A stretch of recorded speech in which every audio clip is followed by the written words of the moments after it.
নমস্কাৰ। এই মুহূৰ্তত দিব বিচাৰিছোঁ ৰাজ্যৰ কেইবাটাও গুৰুত্বপূৰ্ণ খবৰ। ৰাজ্যৰ যিসকল পিএম কিষাণৰ কৃষক আছে তেওঁলোকৰ কাৰণে আহিছে এটা ভাল খবৰ। কেতিয়া পিএম কিষাণৰ কৃষকসকলে লাভ কৰিব 2000কৈ টকা, লগতে আন কিছুমান কৃষকে লাভ কৰিব 2ৰ পৰা 10,000কৈ টকা। কিয়নো কিছুমান কৃষকে 5টা নাইবা 6টা ইনষ্টলমেণ্টৰ টকা ইতিমধ্যে পোৱা নাই। যিসকল কৃষকে 18তম কিস্তিৰ টকা লাভ কৰিছে তেওঁলোকৰ বেংক একাউণ্টত সোমাব 19 নম্বৰ কিস্তিৰ টকা। লগতে ৰেচন কাৰ্ড থকা সকলৰ কাৰণে আছে এটা ভাল খবৰ। 10 তাৰিখে ৰাজ্যৰ লাখ লাখ মহিলাৰ বেংক একাউণ্টত সোমাব টকা। কিমান টকা সোমাব 10 তাৰিখে আপোনালোকৰ বেংক একাউণ্টত সবিশেষ তথ্য এই ভিডিঅ'টোৰ মাধ্যমত জানিব পাৰিব। আজি হৈছে 6 জানুৱাৰী। অসমৰ লগতে ভাৰতৰ বিভিন্ন প্ৰান্তৰ পৰা কেইবাটাও গুৰুত্বপূৰ্ণ খবৰ যুগুতোৱা হৈছে। এই ভিডিঅ'টোৰ মাধ্যমত জানিব পাৰিব। ভিডিঅ'টো চাই থাকিব, লগতে চেনেলটোত যদি নতুনকৈ আছে তেন্তে চেনেলটো ছাবস্ক্ৰাইব কৰাৰ লগতে ভিডিঅ'টোত এটা লাইক কৰি দিব। তেন্তে আহক বন্ধু বান্ধৱীসকল আজিৰ ভিডিঅ'টো আৰম্ভ কৰোঁ। প্ৰথমটো ডাঙৰ গুৰুত্বপূৰ্ণ খবৰ আহিছে পিএম কিষাণ কৃষকসকলৰ কাৰণে। কেতিয়া আপোনালোকৰ বেংক একাউণ্টত সোমাব 19তম কিস্তিৰ টকা, লগতে এইসকল কৃষকে লাভ নকৰিব পিএম কিষাণৰ ধন। দেশৰ কৃষকসকলক আৰ্থিক সাহায্যৰ উদ্দেশ্যে নৰেন্দ্ৰ মোদী নেতৃত্বাধীন কেন্দ্ৰীয় চৰকাৰে 2019 চনত এক নতুন আঁচনি গ্ৰহণ কৰিছিল। পিএম কিষাণ সন্মান নিধি নামৰ এই আঁচনিখনৰ জৰিয়তে কেন্দ্ৰীয় চৰকাৰে দেশৰ কৃষকসকলক যোগ্যতা অনুসাৰে আৰ্থিক সাহায্য আগবঢ়াই আহিছে। আঁচনিখনৰ আধাৰত হিতাধিকাৰীসকলে কেন্দ্ৰীয় চৰকাৰৰ পৰা প্ৰতি বছৰে 6,000 টকা আৰ্থিক সাহায্য লাভ কৰে। এই ধন 2,000 টকাকৈ 3টা কিস্তিত প্ৰদান কৰা হয়। হিতাধিকাৰীসকলৰ বেংক একাউণ্টলৈ এই ধন পোনপটীয়াকৈ প্ৰেৰণ কৰা হয়। এতিয়ালৈকে এই আঁচনিৰ 18টা কিস্তি মুকলি কৰা হৈছে আৰু ইয়াৰ 19 সংখ্যক কিস্তি অতি সোনকালে মুকলি কৰা হ'ব। প্ৰকাশিত খবৰ অনুসৰি চলিত বৰ্ষৰ ফেব্ৰুৱাৰী মাহত মুক্তি পাব প্ৰধানমন্ত্ৰী কিষাণ সন্মান নিধিৰ 19 সংখ্যক কিস্তি। অৱশ্যে এই সন্দৰ্ভত এতিয়াও কোনো আনুষ্ঠানিক বিবৃতি ওলোৱা নাই। এই আঁচনিৰ অধীনত প্ৰায় 13 কোটি কৃষকক সহায় কৰা হয়।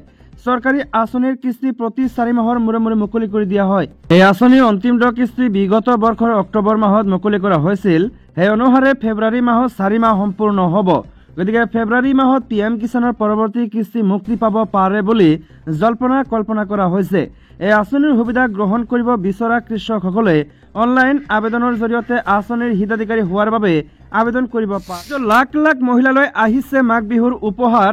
10 তাৰিখে মহিলাসকলে লাভ কৰিব ভাল খবৰ। মহিলাসকলৰ একাউণ্টত সোমাব ধন। আজিয়েই কৰি লওক KYC আপডেট। আপোনাৰ বেংকত যদি এতিয়াও KYC আপডেট দিয়া নাই তেন্তে অতি সোনকালে আপোনালোকৰ বেংক একাউণ্টত KYC আপডেট কৰি লওক।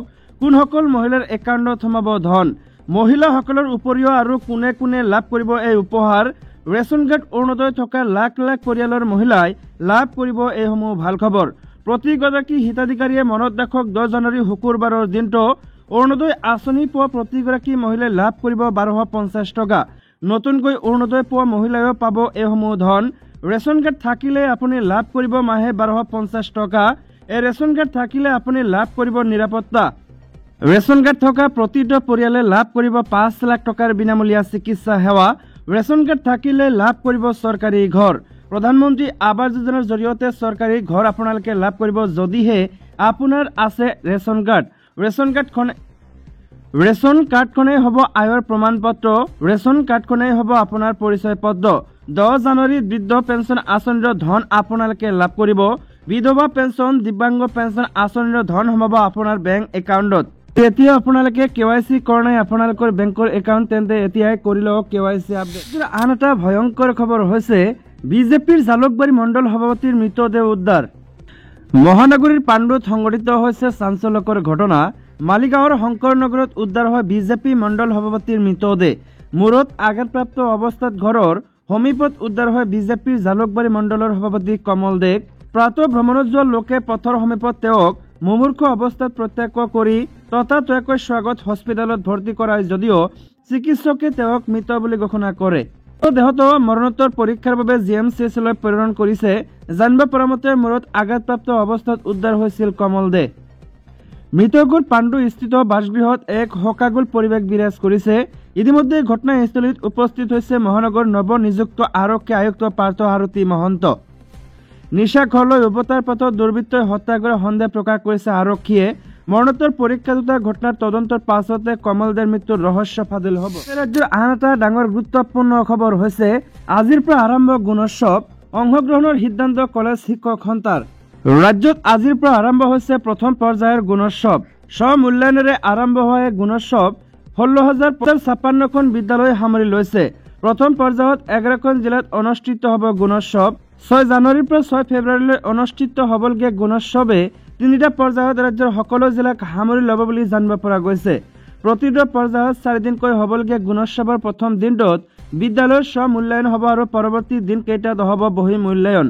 প্ৰথম পৰ্যায়ত আৰম্ভ হোৱা গুণোৎসৱত ক্ৰমে বৰপেটা, বজালী, কৰিমগঞ্জ, কামৰূপ, কাৰ্বি আংলং, কোকৰাঝাৰ, লখিমপুৰ, নগাঁও, শিৱসাগৰ, দক্ষিণ শালমাৰা, মানকাছাৰ আৰু ওদালগুৰিক সামৰি লোৱা হৈছে।